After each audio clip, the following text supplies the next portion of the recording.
الحمد للہ رب العالمین والصلاة والسلام علی سید المرسلین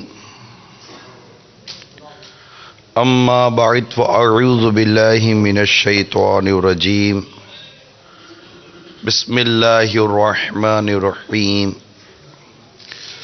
الصلاة والسلام علیک یا رسول اللہ وعلى آلك وأصحابك يا حبيب الله الصلاة والسلام عليك يا نبي الله وعلى آلك وأصحابك يا نور الله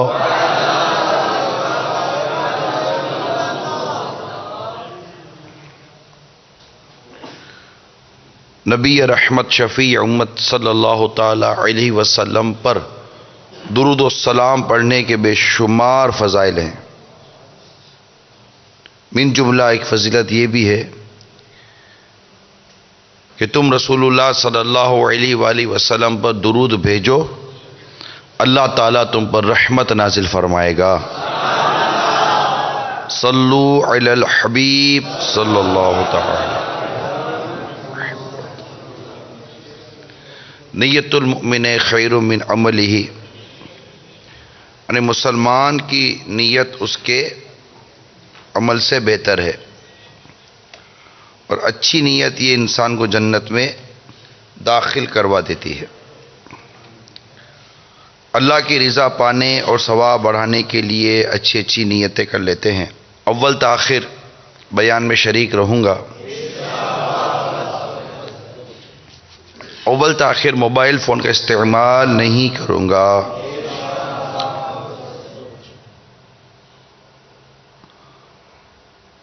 درس و بیان کی تعظیم کی نیت سے جہاں تک ہو سکا دو زانوں بیٹھوں گا، ویسے التحیات میں بیٹھتے ہیں۔ حسب موقع عز و جل صلی اللہ تعالی علیہ وسلم رضی اللہ تعالی عنہ کہوں گا۔ میں بھی نیت کرتا ہوں اعلاء کلمۃ الحق، یعنی اللہ تعالیٰ کا کلمہ بلند کروں گا، ذکر مصطفیٰ کروں گا۔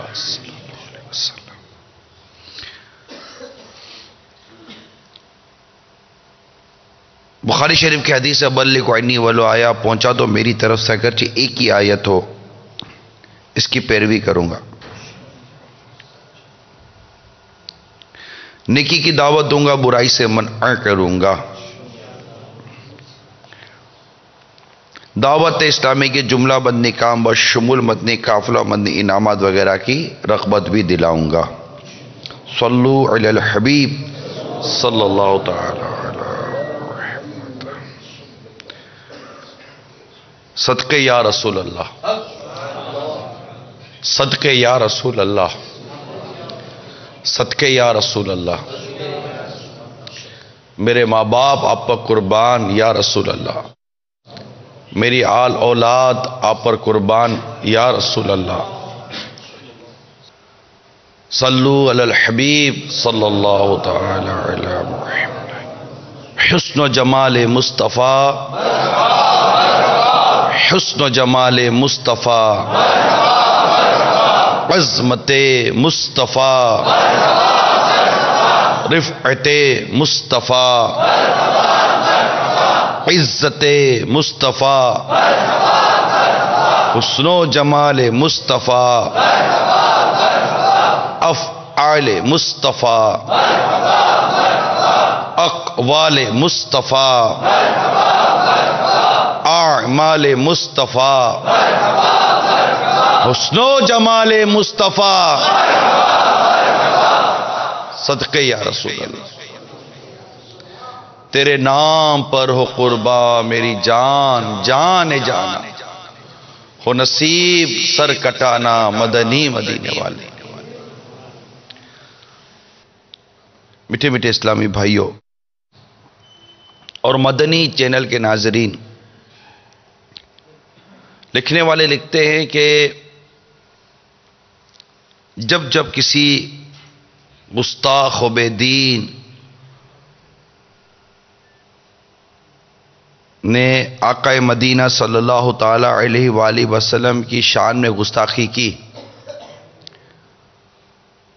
تو آقا مدینہ صلی اللہ تعالی علیہ وسلم کے غلاموں نے اسی قدر آپ کا چرچا اور کرنا شروع کر دیا.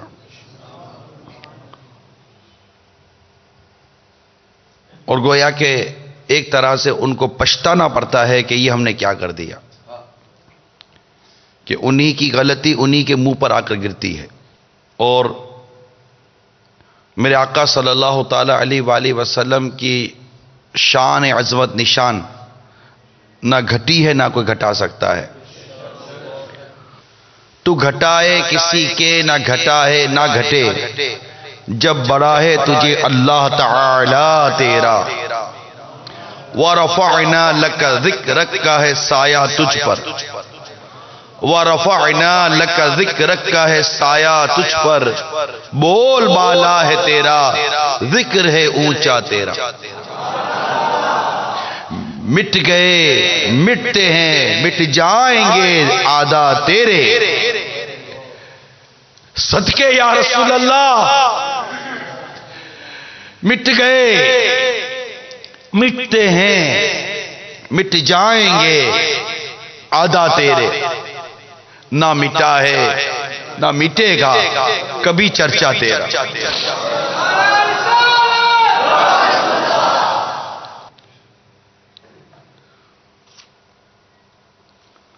اللہ تبارک و تعالی ہم سب کو نبی پاک صلی اللہ تعالی علیہ وآلہ وسلم کی کامل محبت عطا فرمائے، سچا پکا عشق عطا فرمائے.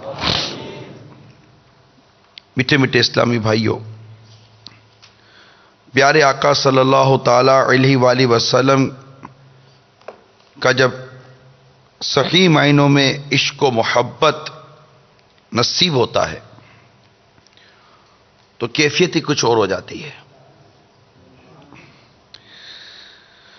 غزوہ احد میں ام المومنین حضرت سیدتنا عائشہ صدیقہ رضی اللہ تعالی عنہا نے دیکھا کہ کچھ فاصلے پر کوئی شخص زخمی پڑے ہیں،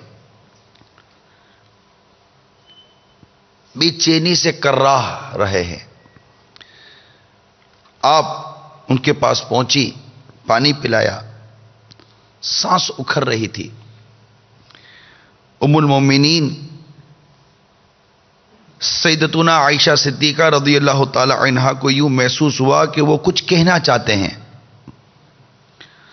آپ نے غور سے سنا تو وہ کہہ رہے تھے، اللہ کے رسول ان پر اللہ کی رحمتیں ہوں، کاش کوئی ان کو پیغام پہنچا دے کہ ان کا غلام زیاد دنیا سے رخصت ہو رہا ہے.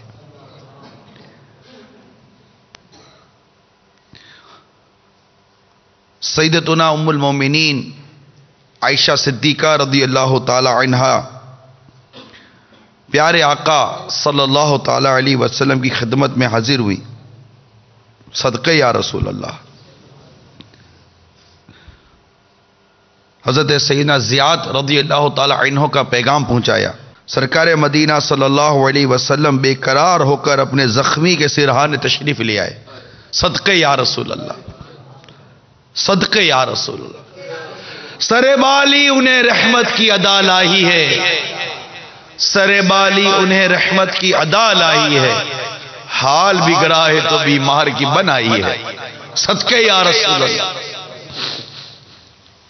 لبہائے مبارک کو جنبش ہوئی، رحمت کے پھول جھرنے لگے. زیاد آنکھیں کھولو، دیکھو میں آ گیا ہوں.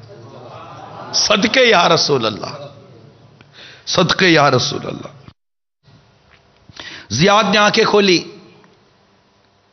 آنکھوں سے آنسو جاری تھے. محبوب کو سامنے دیکھا، وجد آ گیا. آقا کے جلووں میں گم ہو گئے. آقا مدینہ صلی اللہ علیہ وسلم نے ارشاد فرمایا، زیاد کوئی آخری تمنا. صدقے یا رسول اللہ. حضرت زیاد بھرائی ہوئی آواز میں اتنا کہہ سکے، صرف ایک تمنا ہے، یہ کہتے ہوئے اپنا نیم جسم بمشکل تمام گھسیٹ کر آقا کے قدموں میں رکھ دیا۔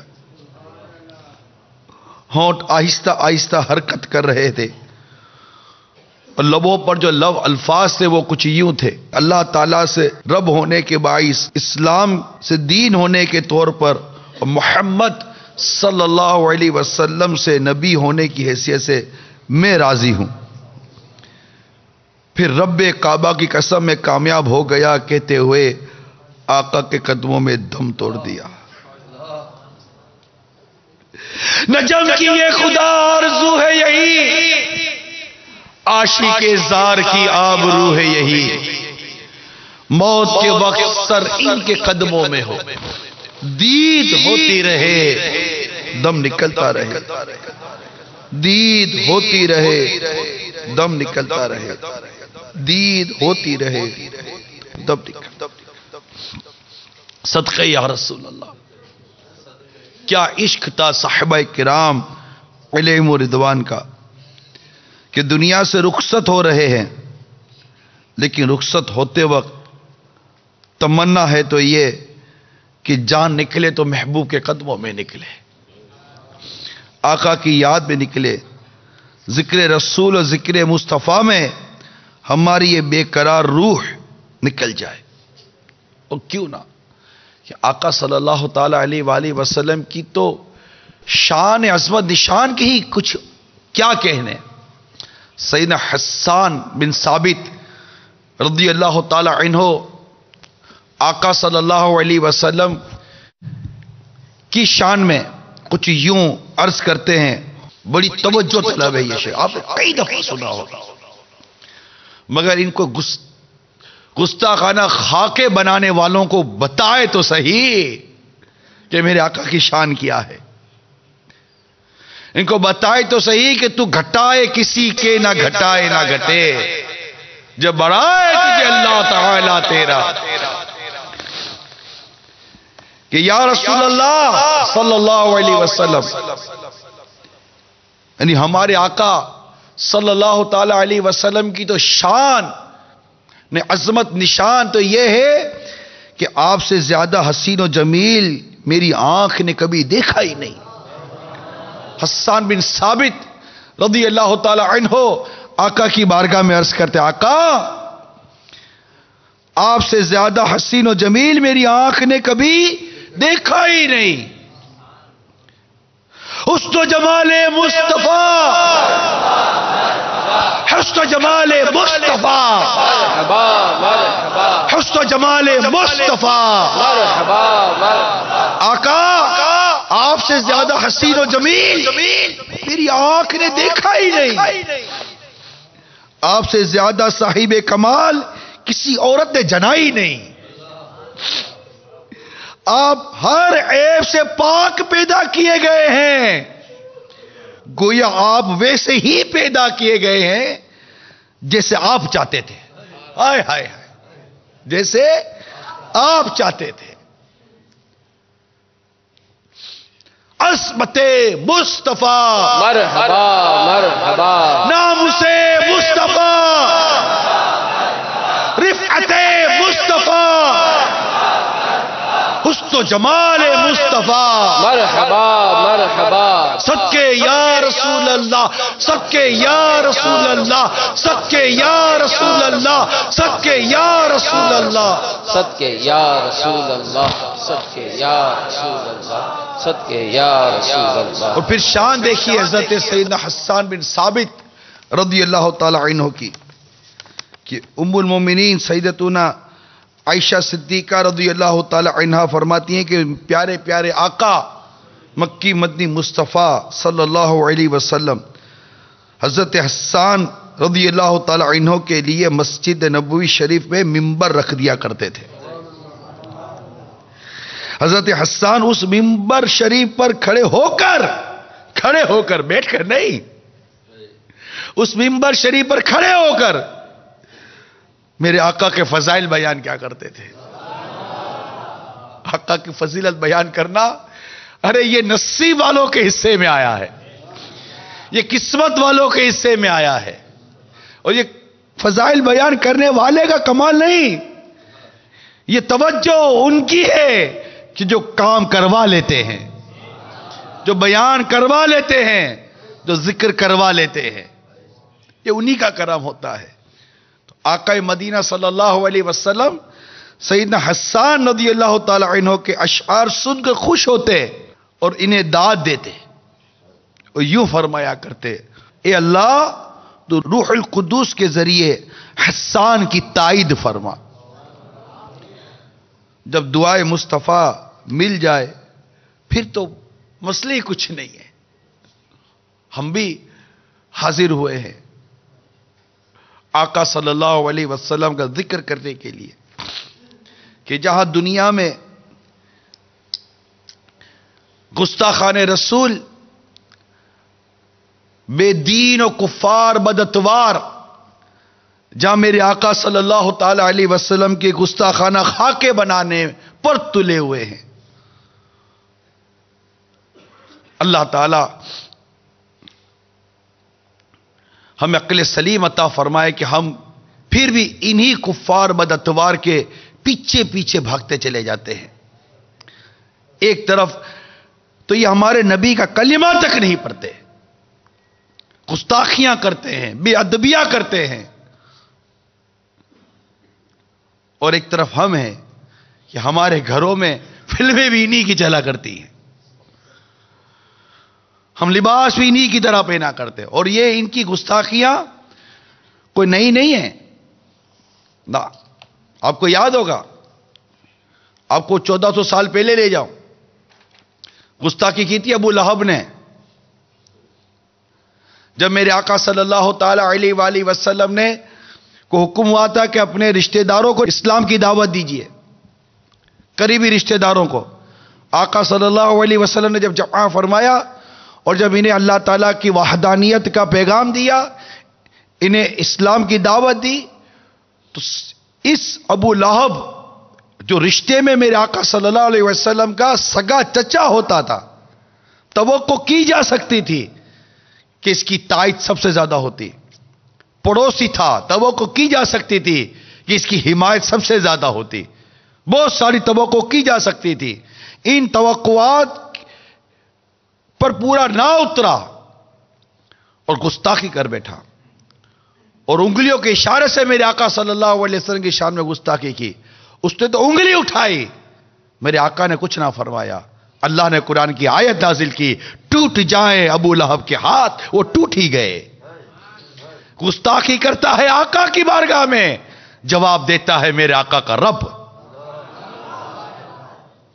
عز و جل، اور وہ جواب ہوا کہ ہو ہی گیا، برباد ہو گیا، تباہ ہو گیا۔ چند رئیس تھے مکے کے جن میں یہ ایک تھا، 4 بڑے رئیسوں میں اس کا شمار کیا جاتا تھا، دولت بہت کچھ اس کے پاس تھا،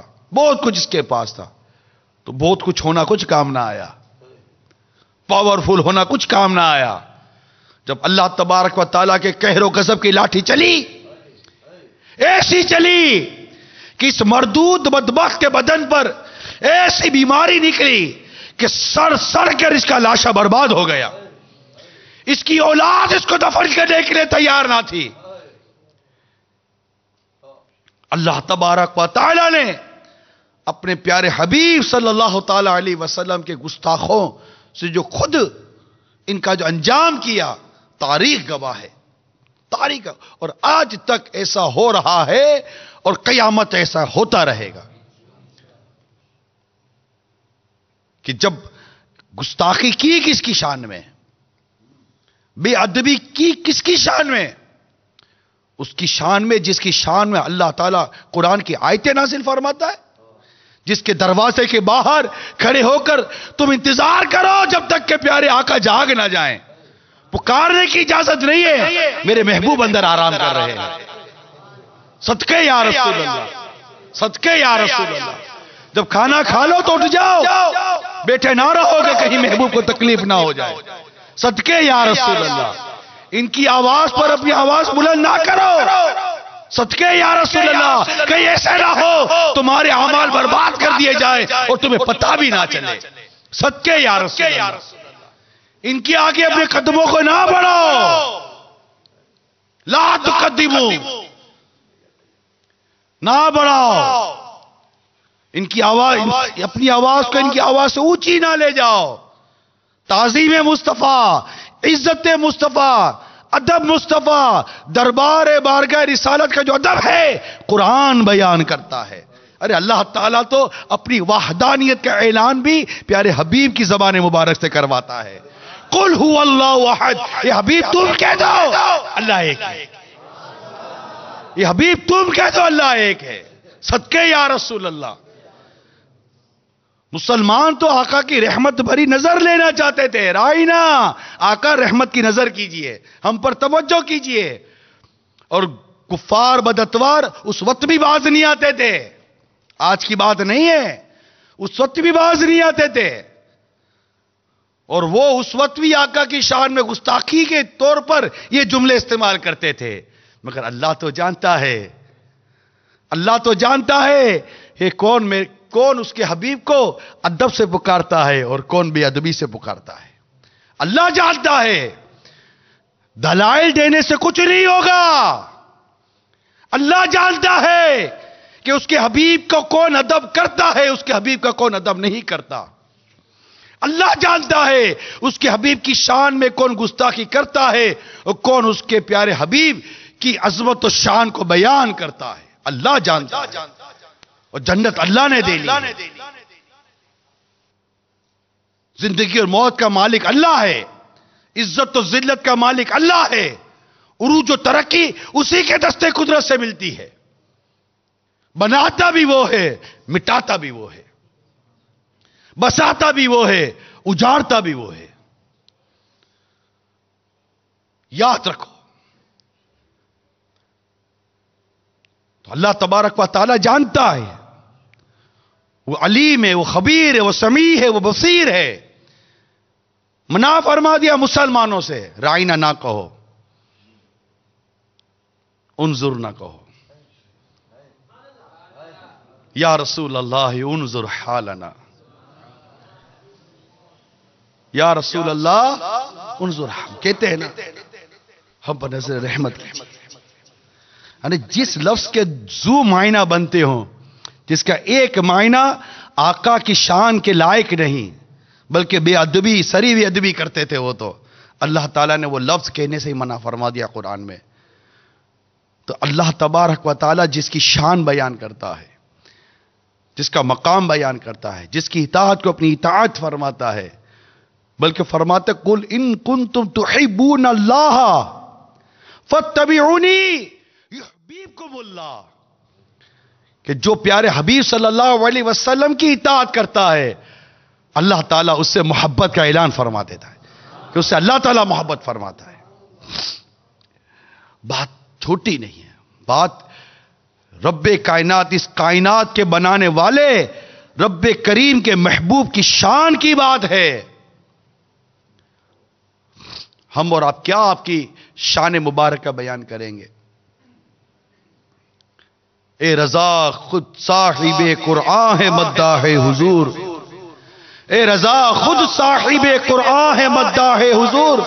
تجھ سے کب ممکن ہے پھر مدحت رسول اللہ. یہ وہ کہہ رہے ہیں کہ جن کے بارے میں یہ بھی لکھا گیا، یہی کہتی ہے بلبل باغ جنا، یہی کہتی ہے بلبل باغ جنا کہ رضا کی طرح کوئی سحر بیان نہیں ہند میں واصف شاہ خدا، مجھے شوقی طبع رضا کی قسم. یعنی بلبل باغ جنا، جنت کی بلبل یہ کہتی ہے کہ رضا کے بیان میں جیسا جادو ہے نا، ایسا جادو کسی کے بیان میں نہیں ہے. کہ آقا صلی اللہ علیہ وسلم کی تعریف اور آپ کے رخ انور کی جو تعریف یہ کرتے ہیں وہ کوئی بھی نہیں کرتا. مگر اعلی حضرت کیا لکھتے ہیں؟ اعلی حضرت کچھ یوں لکھتے ہیں کہ اے رضا خود صاحب قرآن ہے مداح ہے حضور، تجھ سے کب ممکن ہے پھر مدحت رسول اللہ کی۔ یہ وہ رضا ہے جو ہمیں یہ بتاتے ہیں کہ یہ وہ آقا ہیں کہ اگر میں ان کی تعریف لکھنا چاہتا ہوں تو تمنا یہ ہے کہ طوبہ میں جو جنت کا درخت ہے، ایک روایت کے بعد جنت کا درخت ہے، اعلیٰ درخت، اور ایک روایت کے مطابق جنت کا ایک اعلیٰ درجہ ہے، طوبہ میں جو سب سے اونچی نازک نکلی سیدھی شاخ، طوبہ کا درخت سب سے اونچی شاخ، نازک، نازک سب سے خوبصورت، نازک نکلی، پھر خم نہیں، سیدھی شاخ۔ مانگو نعت نبی لکھنے کو، کس سے؟ روح قدوس سے ایسی شاخ، کسی اور فرشتے سے نہیں، جبریل امین سے عرض کروں گا مجھے طوبہ میں جو سب سے اونچی، سب سے سیدھی، سب سے نازک سیدھی جو شاخ نکلی ہے نا، اے جبریل امین علیہ السلام، تم تو آقا کے قدموں میں حاضری دیا کرتے تھے، مجھے وہ شاخ لا کر دو جس سے میں آقا کی تعریف لکھوں۔ جب تیری ثنا اللہ نے کی پھر ہم سے گدا کا کیا کہنا۔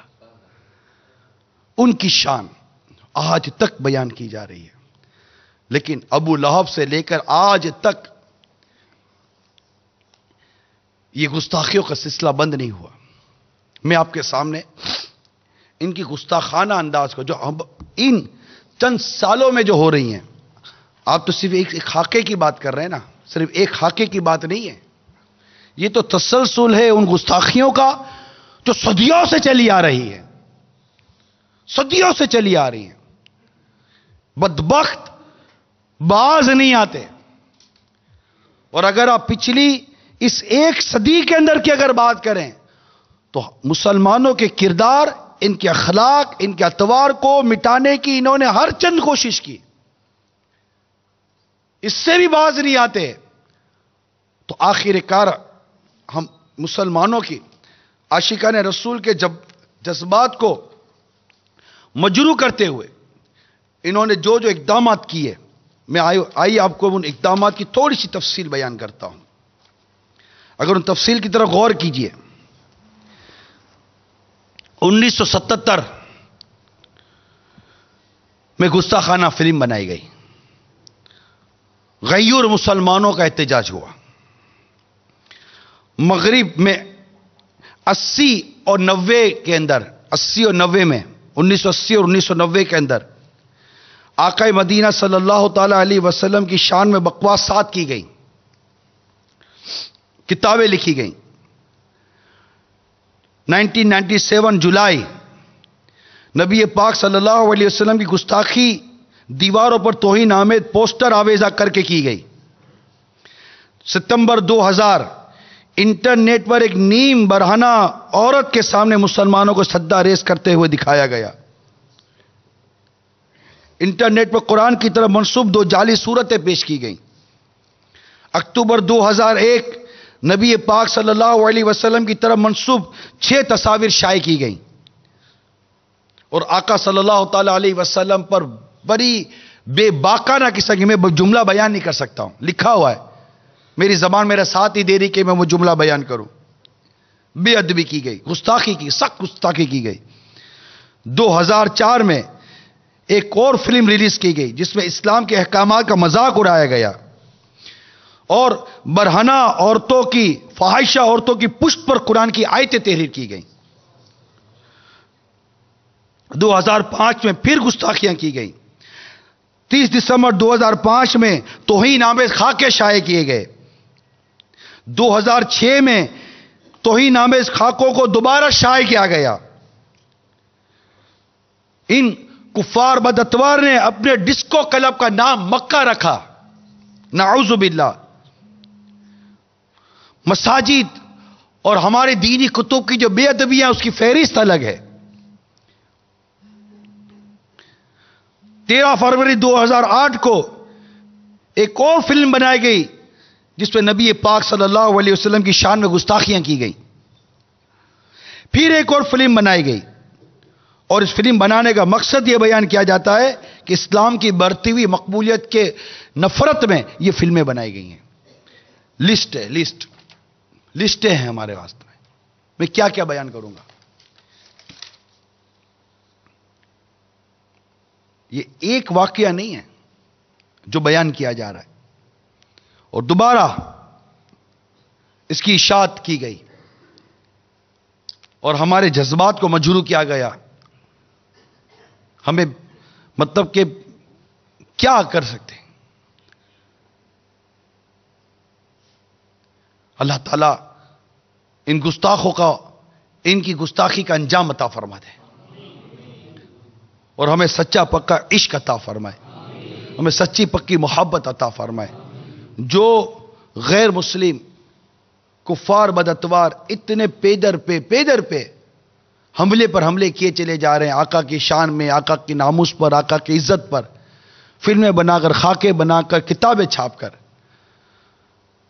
میں تو غیرت مند مسلمانوں سے یہی عرض کروں گا، غیرت مند عاشقان رسول سے یہی عرض کروں گا کہ آقا صلی اللہ علیہ وسلم کی تعظیم، آقا صلی اللہ علیہ وسلم کی عزت، آقا صلی اللہ علیہ وسلم کی توقیر، ان کے ابواب کو سمجھتے ہوئے کہ یہ کیسی شان تھی، وصال ظاہری کے بعد بھی یہ کیسی توقیر اور عزت کی معاملات ہیں، شاید ہمیں اس کا علم نہیں ہے۔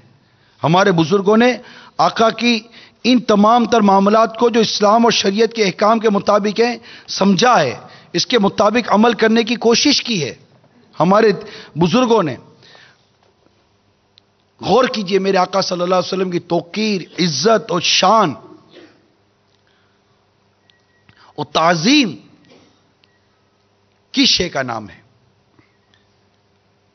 حضرت سیدنا عمر رضی اللہ تعالی عنہ سے بالاسناد مروی ہے کہ آپ نے فرمایا کہ رسول کریم صلی اللہ تعالی علیہ وسلم سے بڑھ کر میرے نزدیک کوئی محبوب اور میری آنکھوں میں آپ سے زیادہ کوئی بزرگ نہ تھا، صدقے یا رسول اللہ۔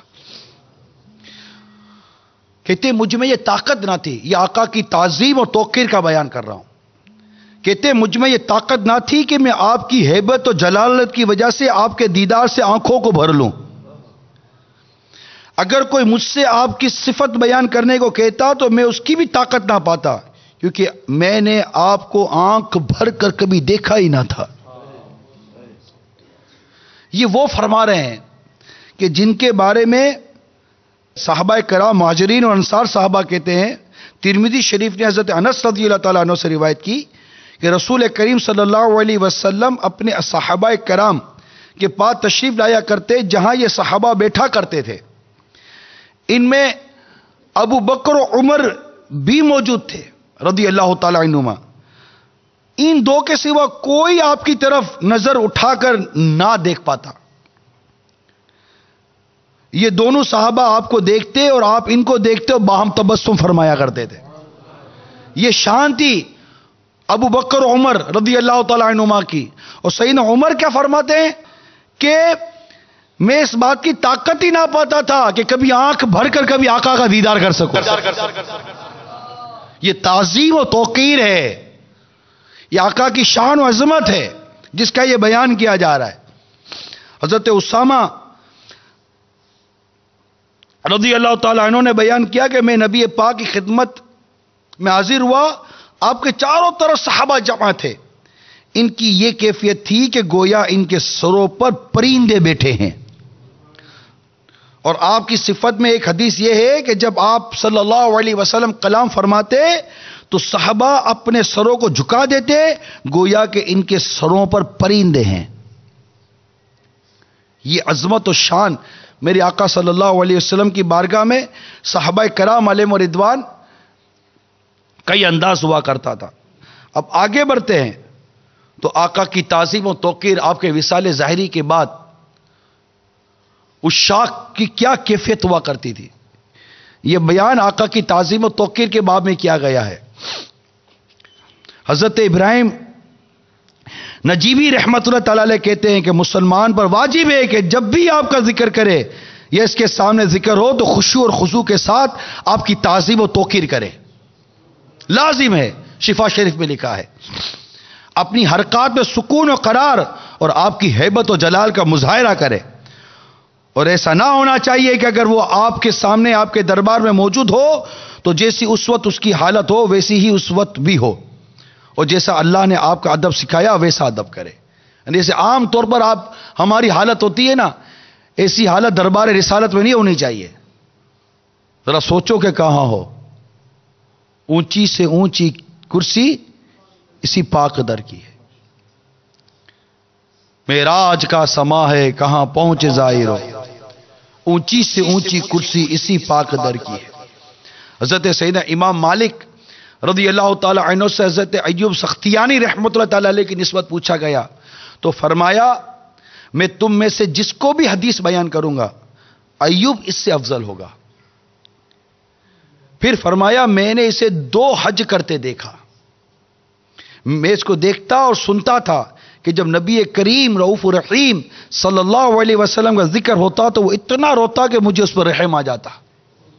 یہ کیا عشق تھا. میں نے اس کی یہ بات دیکھی تو سو دیکھی, لیکن نبی پاک کی انتہائی تعظیم کرتے دیکھا تب میں نے ان سے حدیث لکھی. یہ ہمارے بزرگوں کی شان ہے. آقا صلی اللہ علیہ وسلم کی غایت درجے کی تعظیم و توقیر ان کے قلب اور ان کے روئے روئے میں ہوتی تھی. ہم تو عجیب و غریب انداز سے آقا کا ذکر سنتے ہیں. سیدھی سی بات یہ ہمیں تو وہ ادب اور احترام ہم نے سنا بھی کبھی کبھی ہوتا ہے, جب آج ہو رہا تو سنا ہی پہلی بار ہوتا ہے کہ آقا کا ذکر ہو تو ہونا کیا چاہیے کیفیت. یعنی مصعب بن عبداللہ رضی اللہ تعالی عنہ روایت کرتے ہیں کہ امام مالک رحمت اللہ تعالی علیہ کا یہ حال تھا کہ جب ان کے سامنے نبی پاک کا ذکر کیا جاتا تو ان کا رنگ بدل جاتا, خوب جھک جاتے, متواضع ہو جاتے, حتیٰ کہ ان کے مصاحبوں کو گرا معلوم ہوتا. ایک دن اس بارے میں پوچھا گیا تو فرمایا اگر تم وہ دیکھو جو میں دیکھتا ہوں تو ضرور میرے دیکھے ہوئے کا انکار کر دو. یہ ان کی شان ہوا کرتی تھی. آقا علیہ الصلوۃ والسلام کی تعظیم و توقیر, ذکر رسول کی تعظیم و توقیر, یہ اولیاء کرام, یہ علماء کرام, علماء اسلام عشاء کا حال ہے جو آقا کے وصال ظاہری کے بعد جانتے تھے نا کہ جو ادب و تعظیم و توقیر آقا کی حیات ظاہری میں ہے وہی انداز تعظیم و توقیر کا آقا کے وصال ظاہری کے بعد بھی ہے. بدلا نہیں ہے, بدلا نہیں ہے. کیونکہ صحابہ کرام علیہم رضوان کی یہ مدنی سوچ آپ کو میں عرض کرتا ہوں کہ کیا ہوا کرتی تھی. مدینہ منورہ زاد اللہ شرف و تعظیمن میں عمومی گورنر مروان بن حکم روضہ منورہ کے پاس حاضر ہوا, آقا کے دربار گوہر بار میں حاضر ہوا. دیکھا کہ ایک شخص قبر انور سے چمٹا ہوا پڑا ہے. مروان نے اس کی گردن پکڑ کر اٹھایا اور کہا اے شخص تجھے کچھ خبر نہیں کہ تو کیا کر رہا ہے؟ اس شخص نے سر اٹھا کر جواب دیا ہاں ہاں میں جانتا ہوں. میں نہیں کہتا کہ انہوں نے اونچا آواز دیا ہوگا. جواب دیا ہاں میں جانتا ہوں. میں کیا کر رہا ہوں؟ اے مروان میں مٹی اور پتھر کے پاس نہیں آیا ہوں. اے مروان میں مٹی اور پتھر کے پاس نہیں آیا ہوں بلکہ میں رسول اللہ کے دربار گوہر بار میں آیا ہوں. اے مروان جب پرہیزگار لوگ حاکم بنے تو رونے کی ضرورت نہیں ہے. جب پرہیزگار لوگ حاکم بنے ان کے ہاتھ میں دور حکومت ہو نا تو رونے کی ضرورت نہیں ہے. لیکن جب نااہل لوگ دین کے والی بنے تو رونا چاہیے. مروان یہ گرم گرم جملے سن کر خاموشی کے ساتھ چلا گیا. مطلب بن عبداللہ کہتے ہیں کہ یہ بزرگ جنہوں نے مروان کو جھنجھوڑ کر ڈانٹ دیا یہ جلیل القدر صحابی حضرت سیدنا ابو ایوب انصاری رضی اللہ تعالیٰ عنہ تھے. اب ذرا غور کیجئے. اسی طرح امام مالک رضی اللہ تعالیٰ عنہ کا واقعہ جب خلیفہ بغداد منصور مسجد نبوی شریف علی صاحب الصلاۃ والسلام میں حاضر ہوا اور سیدنا امام مالک سے گفتگو کرتے ہوئے اس کی آواز کچھ بلند ہو گئی، اس کی آواز کچھ بلند ہو گئی.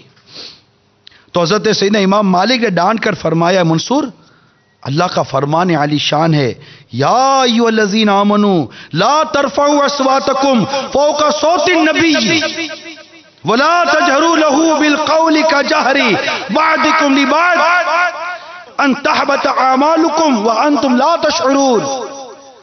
ترجمہ کنز الایمان، ایمان والو اپنی آوازیں اونچی نہ کرو اس غیب بتانے والے کی آواز سے، اور ان کے حضور بات چلا کر نہ کہو جیسے آپس میں ایک دوسرے کے سامنے چلاتے ہو، کہیں تمہارے اعمال اقارت نہ ہو جائیں اور تمہیں خبر نہ ہو. ایک خلیفہ مدنی آقا کا ادب اور احترام اب بھی اتنا ہی ضروری ہے جتنا کہ ظاہری حیات مبارکہ پہ تھا. عاشق رسول امام مالک رضی اللہ تعالی عنہ خلیفہ منصور کو سمجھا رہے ہیں، اور حضرت سیدنا ابو ایوب انصاری رضی اللہ تعالی عنہ بارگاہ رسالت کا مقام و مرتبہ مروان بن حکم کو سمجھا رہے ہیں. یہ دونوں حکایتیں میں بڑے ایمان افروز روح پرور نتائج کی تجلیاں ہیں. سیدنا امام مالک خلیفہ کے جاہ و جلال، روب و دبدبے سے بال برابر بھی مروب نہیں ہوئے. دربار رسول میں ادب کی کمی دیکھ کر تڑپ گئے اور منصور کو ڈانٹ کر چپ کرا دیا. حضرت سیدنا ابو ایوب انصاری رضی اللہ تعالی عنہ پر بھی بنو امیہ کے ظالم گورنر کی ہیبت کا کوئی اثر نہیں پڑا، اور آپ نے اس کے منہ پر انتہائی جرأت و بے باکی سے کلمہ حق سنا کر اس کو ڈانٹ کر جھنجھوڑ ڈالا. بلا شبہ دونوں بزرگوں کے اسوہ حسنہ میں ہم سب کے لیے بہت بڑا درس ہے کہ کلمہ حق کہنے اور علی الاعلان نیکی کی دعوت دینے میں کسی گورنر یا بادشاہ کا خوف دامنگیر نہیں ہونا چاہیے، مگر یہ کہ ہر شخص کی ایک اپنی اپنی پوزیشن ہے. البتہ ہم سب کو اس بات کو یاد رکھنا چاہیے کہ سرکار صلی اللہ تعالی علیہ وسلم کی تعظیم اور توقیر، آپ کی عزت اور آپ کی تکریم کا جو معاملہ آپ کی حیات ظاہری میں تھا، وہی معاملہ آپ کا وصال ظاہری کے بعد بھی ہے. یہ بات سمجھانے کا مقصد ہے، اور ہمارے بزرگوں نے یہ بات جس طرح سمجھائی ہے اس کا میں بیان کر رہا تھا. آگے بڑھیں تو راوی کہتے کہ میں نے محمد بن منظر رحمت اللہ تعالی علیہ کو دیکھا کہ وہ قاریوں کے سردار تھے. جب کبھی بھی ہم ان سے حدیث کے بارے میں سوال کرتے تو وہ اتنا روتے کہ ہمیں ان پر رحم آتا. محبت، آقا کی محبت. بے شک میں نے امام جعفر بن محمد یعنی امام جعفر صادق رضی اللہ تعالی عنہ کو دیکھا کہ حالانکہ وہ انتہائی خوش مزاج اور ظریف الطبع تھے، خوش طبعی کرنے والے بزرگ تھے، لیکن جب بھی ان کے سامنے نبی پاک کا ذکر جمیل کیا جاتا ان کا چہرہ زرد ہو جاتا تھا، اور میں ان کو کبھی بے وضو حدیث بیان کرتے نہیں دیکھا. میں نے ان کے پاس طویل زمانہ گزارا ہے. میں نے ان میں 3 خاص باتیں دیکھی، یا تو وہ نماز پڑھتے، یا خاموش رہتے، یا تلاوت قرآن میں مشغول رہتے. کبھی ان کو بے ہدا بات کرتے نہیں دیکھا. 3 چیزیں کیا تھیں؟ یا تو نماز پڑھتے، یا پھر قرآن کی تلاوت کرتے. اللہ ہمیں یہ ادائیں نصیب فرما دے. عبد الرحمن بن قاسم رحمت اللہ تعالی جب نبی کریم کا ذکر کرتے ہوتے تو ان کے چہرے کا رنگ دیکھا جاتا کہ وہ ایسا ہو گیا کہ گویا اس سے خون نچوڑ لیا گیا ہے. اور حضور علیہ الصلوۃ والسلام کے کمال درجے کی شان و عظمت، ہیبت و جلال سے ان کا منہ اور زبان خشک ہو جاتی. اور عامر بن عبداللہ بن زبیر کے پاس میں آیا کرتا تھا، جب بھی ان کے سامنے نبی پاک کا ذکر جمیل کیا جاتا تو اتنا روتے کہ ان کی آنکھوں میں آنسو تک نہ رہتا.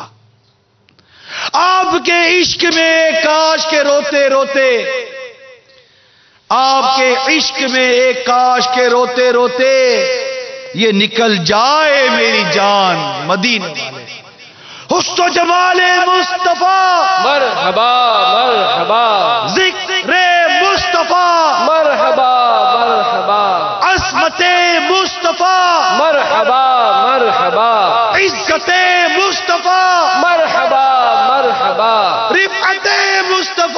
مرحبا مرحبا آمال مصطفیٰ مرحبا مرحبا اقوال مصطفیٰ مرحبا مرحبا اصحاب آل مصطفیٰ مرحبا مرحبا عاشقان مصطفیٰ مرحبا مرحبا سنت مصطفیٰ مرحبا مرحبا دندان مصطفیٰ مرحبا مرحبا زلف مصطفیٰ مرحبا مرحبا گیسوئے مصطفیٰ مرحبا مرحبا پسینہ مصطفیٰ مرحبا مرحبا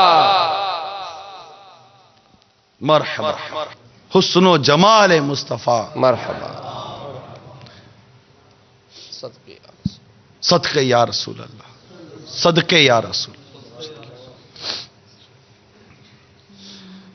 راوی کہتے ہیں میں نے زہری کو دیکھا رحمت اللہ تعالی علیہ، بڑے نرم دل اور ملنسار تھے، پر جب بھی ان کے سامنے نبی پاک صاحب لولاق صلی اللہ تعالی علیہ وسلم کا ذکر کیا جاتا تو وہ ایسے ہو جاتے گویا کہ نہ تم نے ان کو دیکھا نہ انہوں نے کسی کو دیکھا.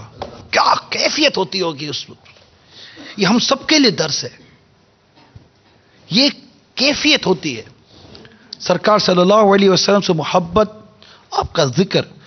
پھر یہ وہ بزرگ تھے، یہ وہ علماء تھے جن کا میں آپ کو بیان کر رہا ہوں. ایک تو وہ صحابہ ہیں جنہوں نے بارگاہ رسالت میں خود حاضری دی ہے، آقا صلی اللہ علیہ وسلم کو دیکھا ہے. آقا کی عظمت و شان ان کے بالکل سامنے ہے، ان کے بالکل سامنے ہے. ان کو علم ہے کہ آقا صلی اللہ علیہ وسلم پر ابھی وحی نازل ہو رہی ہے. یہ دیکھتے تھے کہ آقا پر وحی نازل ہو رہی ہے، آقا کی کیفیت تبدیل ہو جاتی تھی. یہ وہ عظمت والے لوگ تھے جنہوں نے آقا کو اس حال میں دیکھا ہے کہ آقا پر وحی نازل ہو رہی ہے صلی اللہ علیہ وسلم، اور وہ آقا کو مسکراتے ہوئے انہوں نے دیکھا ہے. انہوں نے آقا کے پسینے کی خوشبو براہ راست سونگھی ہے. یہ وہ عظمت والے صحابہ تھے، یہ وہ خوش نصیب تھے جو خوشبو سونگ سونگ کر آقا کی بارگاہ میں پہنچ جایا کرتے تھے.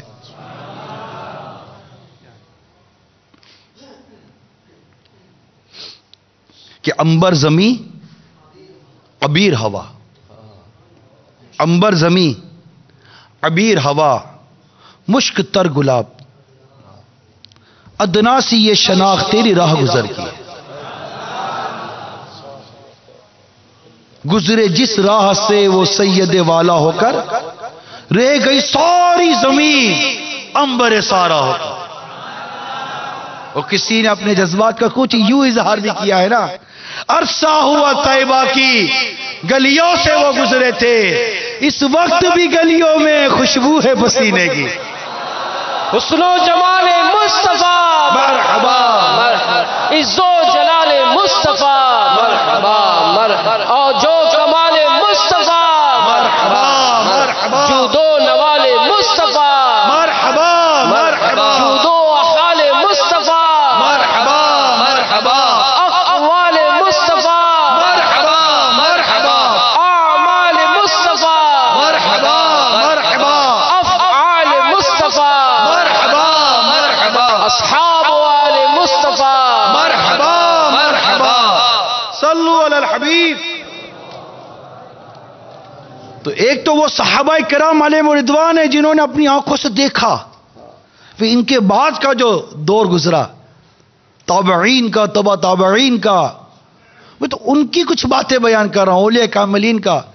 یہ کیا قرآن پڑھنے والے تھے نا، قرآن سمجھنے والے تھے، قرآن کی آیات پہ غور و فکر کرنے والے تھے، غور و تفکر کرنے والے تھے کہ قرآن کی آیتیں آقا کا مقام اور آقا کا مرتبہ، آقا کی شان اور آقا کی عظمت، آقا کی تعظیم، آقا کی توقیر، یہ بیان کرتا ہے قرآن. قرآن انبیاء کرام کا میثاق بیان کرتا ہے. جب اللہ تعالیٰ عالم ارواح میں انبیاء کرام سے اس بات کا عہد دیتا ہے کہ جب میں تم میں اپنے حبیب کو بھیجوں تو تمہیں اس کی مدد کرنی ہے. میثاق کا بیان قرآن مجید میں موجود ہے.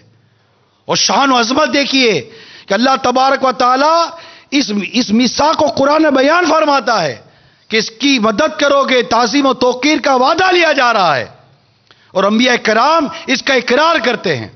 انبیاء کرام، قرآن مجید شاہد ہے، انبیاء کرام اس کا اقرار کرتے ہیں عظمت و شان مصطفیٰ دیکھیے، اللہ تعالیٰ فرماتا ہے ایک دوسرے کے گواہ بن جاؤ. انبیاء کرام فرما دیتے، انبیاء کرام نے عرض کر دی نا، انبیاء کرام نے اقرار کر لیا، بات ختم ہو گئی. شان و عظمت مصطفیٰ، شان و عظمت مصطفیٰ پر غور کیجئے. اللہ تعالیٰ ان کو ایک دوسرے پر گواہ مقرر فرماتا ہے. کیا ایک دوسرے پر گواہ ہو جاؤ؟ گواہ ہو گئے، بات ختم نہ. میں تم سب پر گواہ ہوں. شان و عظمت مصطفیٰ، شان و عظمت مصطفیٰ، شان و عظمت مصطفیٰ ہے. انبیاء کرام سے عہد لیا جا رہا ہے. میرے آقا کی شان و رفعت کا کیا بیان کیا جائے گا، اور پھر انہیں ایک دوسرے پر گواہ بنایا جا رہا ہے. پھر اللہ تبارک و تعالیٰ خود فرماتا ہے کہ میں تم پر گواہ ہوں. شان و عظمت مصطفیٰ ہے یہ. ہم نے کیا جانا ہمارے آقا کی شان کیا ہے، ہم کیا بیان کریں گے. ان کو دیکھیے کہ یہ تو ذکر سن کر روتے تھے، حدیث پڑھتے تھے تو ان کے اوپر گویا کہ کیفیت طاری ہو جاتی تھی. راوی کہتے ہیں کہ میں صفوان بن سلیم کے پاس آتا جاتا تھا، بلا شبہ وہ عبادت گزار مجتہدین میں سے تھے. پر جب بھی ان کے سامنے نبی پاک صلی اللہ علیہ وسلم کا ذکر ہوتا رو پڑتے. اتنی دیر روتے رہتے کہ لوگ انہیں چھوڑ کر چلے جاتے تھے. آپ کے عشق میں کاش کے روتے روتے، آپ کے عشق میں کاش کے روتے روتے یہ نکل جائے میری جان مدینے والے.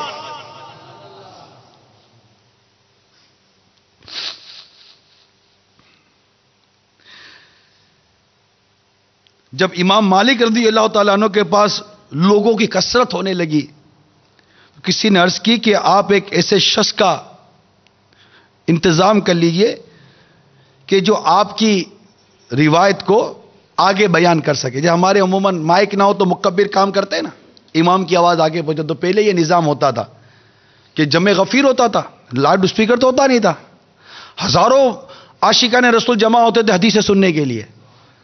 تو حدیث بیان کرنے والے کی آواز جہاں تک پہنچے وہاں تک پہنچے. وہ تو میرے غوث پاک کی شان تھی کہ اجتماع ہزاروں کا ہو، پہلا جیسی آواز سنتا تھا آخری وہی سنتا تھا. یہ انہیں غوث پاک کی کرامت ہے. عمومی طور پر اگر دیکھا جائے تو محدثین کرام جو حدیث بیان کرتے تھے تو مائک نہیں ہوتا تھا. ہزاروں، اب جیسے ابھی بھی اگر مائک ہٹا دے تو ضروری نہیں ہے کہ میری آواز ہر ایک تک پہنچ سکے. تو اس وقت انتظام یہ ہوتا تھا کہ بیچ میں ایسے مقرر کیے جاتے تھے لوگ کہ جو شیخ کہتے تھے وہ اس کو آگے بڑھاتے تھے. اور ایک ایک اجتماع میں اس طرح آواز آگے بڑھانے والے سینکڑوں لوگ ہوا کرتے تھے. اس اجتماع کا منظر کیا ہوتا ہوگا جس میں صرف حدیث پہنچانے والے سینکڑوں ہوتے تھے، 300 400. اور جب ان کا اجتماع ختم ہوتا تھا تو ہزاروں قلم دواتیں وہاں سے ملا کرتی تھی. حدیث لکھنے والے اتنے لوگ جمع ہوتے تھے، لمبے لمبے سفر کر کے آیا کرتے تھے. گاڑیاں موٹر سائیکلیں نہیں ہوا کرتی تھی، بسیں ویگنیں نہیں ہوا کرتی تھی، اونٹ اور گھوڑے ہوا کرتے تھے، پیدل آیا کرتے تھے. اور حدیث بیان کرنے والے ایک ہوتے تھے، وہ حدیث بیان کرتے تھے، ان سے سن کر سینکڑوں آگے پہنچاتے تھے، اور لکھنے والے ہزاروں ہوا کرتے تھے. تو امام مالک رضی اللہ تعالیٰ عنہ کا جب لوگ کثرت سے جمع ہونے لگے تو کسی نے کہا کہ آپ بھی کچھ ایسا انتظام فرما لیں. جواب سنیے امام مالک رضی اللہ تعالیٰ عنہ کا. فرمایا، اللہ نے فرمایا ہے کہ اے ایمان والو اپنی آواز کو نبی کی آواز سے بلند نہ کرو. آپ کی حرمت و عزت آپ کے وصال ظاہری کے بعد بھی برابر ہے، کیونکہ امام مالک مسجد نبوی شریف میں درس حدیث دیا کرتے تھے. یہ جو مسجد نبوی شریف میں حاضری دیتے ہیں نا، وہ سوچیں کہ دربار رسالت، یہ جانتے تھے نا سورہ حجرات انہوں نے پڑھی تھی، آقا کی شان و عظمت انہوں نے پڑھی ہے، سورہ ضحیٰ انہوں نے پڑھی ہے، سورہ علم نشرح انہوں نے پڑھی ہے، سورہ لہب انہوں نے پڑھی تھی. اس کا شان نزول جانتے تھے کہ گستاخوں کا انجام کیا ہوتا ہے، بے ادبوں کا انجام کیا ہوتا ہے. اور جو عزت کرتے ہیں، یعنی جو اپنی آوازوں کو نبی کی آواز سے بلند نہیں کرتے، اللہ تبارک و تعالیٰ ان کو تقوی کے لیے چن لیتا ہے، ان کے دلوں کو. ان کی شان و عظمت قرآن بیان کرتا ہے کہ جو نبی کی اطاعت کرتے ہیں، نبی کی شان و عظمت بیان کرتے ہیں، ان کو اللہ تعالیٰ کی بارگاہ سے کیا کیا انعام اور اکرام ملتے ہیں وہ یہ جانتے تھے.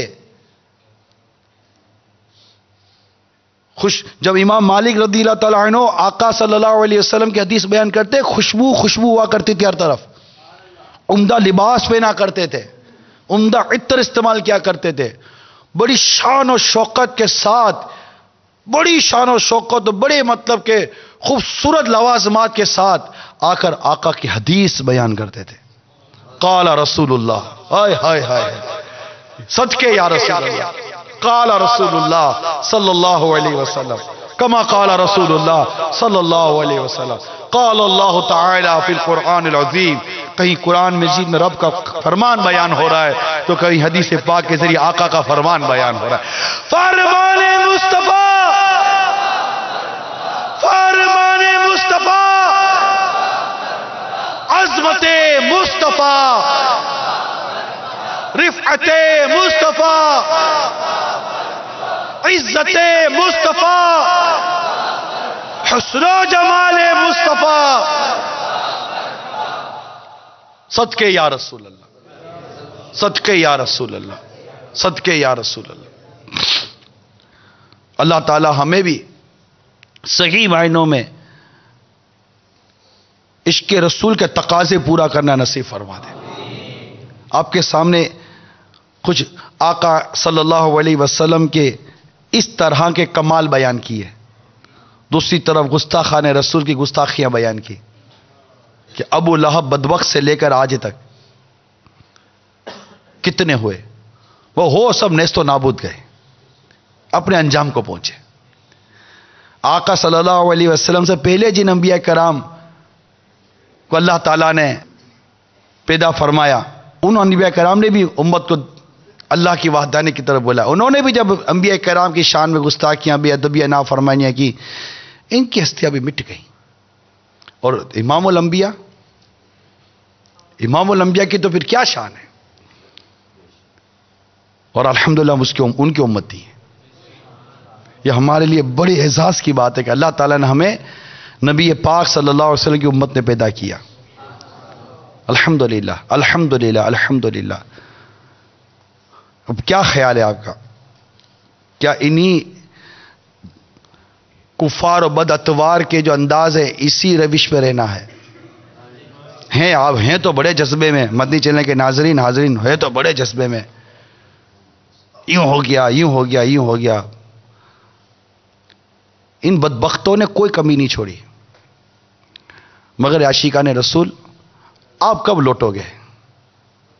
بہت دور چلے گئے ہو، بہت دور چلے گئے ہو. اپنے جذبے کا اظہار آپ کر رہے ہیں، نعرے لگا رہے ہیں، آپ کا خون جوش مار رہا ہے. کتنی دیر تک کے لیے؟ آپ کو غصہ نہیں آتا آئینے کے سامنے کھڑے ہو کر یہ میرا منہ، یہ میرا منہ؟ کہاں ہے آقا کی محبت کی نشانی؟ آقا تو فرماتے داڑیاں بڑھاؤ اور مونچھیں پس کرو اور یہودیوں جیسی صورت مت بناؤ. یہ میرا منہ، میرے آقا کچھ اور فرمائے، یہ میرے منہ کیسے جیسا بنایا ہوا ہے؟ نہ، میرا عشق رسول یہ گوارا نہیں کرتا، میرا عشق رسول یہ گوارا نہیں کرتا کہ میں ان اپنے ہاتھوں سے، ان ہاتھوں سے اس چہرے پر ریزر پھیڑوں یا پھرواؤں اور میرے آقا جن پر میرے ماں باپ قربان، ان کی محبت کی نشانی کو مونڈ کر نالیوں میں بہا دوں؟ نہ، کہ ہاتھ نہیں کانپتا آپ کا یار، ہاتھ ہلتا ولتا نہیں ہے، جھرجھری نہیں آتی، یہ بھی کیا کر رہا ہوں میں؟ یہ چہرہ لے کر بارگاہ رسالت میں حاضر ہوں گا. اے عاشقان رسول، آؤ گستاخان رسول کا عملی بائیکاٹ کریں. آج سے داڑھی نہیں منڈائیں گے، ایک مٹھی سے نہیں کٹائیں گے. یہ گستاخان رسول کفار بد اتوار، ان کی فلمیں میرے گھر میں چلیں گی؟ ان کی فلمیں، ان کے نام، ان کے کام، ان کے کرتوت، وہ میں ان کو دیکھ دیکھ کر ٹائم پاس کروں گا؟ ان میں اپنا وقت برباد کروں گا؟ یہ عاشقان رسول، تمہارے عشق رسول کا امتحان ہے۔ گانے باجے فلمیں ڈراموں کے خلاف عملی بائیکاٹ، عملی بائیکاٹ، عملی بائیکاٹ۔ بند کر دو اپنے ٹی وی کی اسکرینوں پر ان کفار و بدعتوار، ان گناہوں بھرے چینل کو، ان کے چہروں کو روک دو۔ جس کے عشق رسول کا تم دم بھرتے ہو، وہ پیارے آقا فرمائے کہ میں موسیقی کو توڑنے کے لیے بھیجا گیا ہوں، آلات موسیقی کو توڑنے کے لیے مجھے مبعوث کیا گیا ہے۔ بانسری کی آواز سن کر میرے آقا اپنے کانوں میں انگلیاں داخل کریں۔ موسیقی سے اس قدر نفرت پیارے آقا کو، اور موسیقی سے اتنی امت آقا سے محبت کرنے والے کو، یہ کیسی محبت ہے تمہاری، کیسا عشق ہے تمہارا، یہ کیسی غیرت ہے محبت کی، یہ کیسی غیرت والی چیز محبت ہے تمہاری کہ جس چیز سے آقا نفرت کرے، کہ ہمیں اس چیز سے محبت ہونی چاہیے؟ جس چیز سے آقا روکے کہ ہم کو وہ کام کرنا چاہیے، جو چیز آقا کو اچھی لگے کہ ہم کو وہ چھوڑنا چاہیے؟ محبت محبت محبت، عشق عشق عشق، غیرت ایمانی، جوش ایمانی کا تقاضا کیا ہے؟ کیا تقاضا ہے؟ تقاضا یہ ہے کہ آج کے بعد جو تمہیں دیکھے، تمہیں دیکھتے ہی اس کو آقا کی یاد آ جائے۔ میں مبلغ بنوں سنتوں کا، خوب چرچا کروں سنتوں کا، ہو کرم بحر خاک مدینہ۔ مرحبا صد مرحبا عز و جلال مصطفیٰ، عز و جلال مصطفیٰ، مرحبا صد مرحبا حسن و جمال مصطفیٰ، مرحبا صد مرحبا۔ انگلیاں ہیں فیض پر ٹوٹے ہیں پیاسے جھوم کر، انگلیاں ہیں فیض پر ٹوٹے ہیں پیاسے جھوم کر، ندیاں پنجاب رحمت کی ہے جاری، واہ واہ صدقے اس انعام کے، قربان اس اکرام کے، ہو رہی ہے دونوں عالم میں تمہاری واہ واہ، خود رہے پردے میں اور آئینہ عکس خاص کا، بھیج کر انجانوں سے کی راہ داری واہ واہ، نور کی خیرات لینے دوڑتے ہیں محرماں، اٹھتی ہے کس شان سے گردے سواری واہ واہ، خامہ قدرت کا حسن دستکاری واہ واہ، خامہ قدرت کا حسن دستکاری واہ واہ، کیا ہی تصویر اپنے پیارے کی سواری واہ واہ، حسن و جمال مصطفیٰ، مرحبا صد مرحبا عز و جلال مصطفیٰ، مرحبا صد مرحبا۔ رکنا نہیں ہے، بات نہیں کرنی، چلتے رہیے۔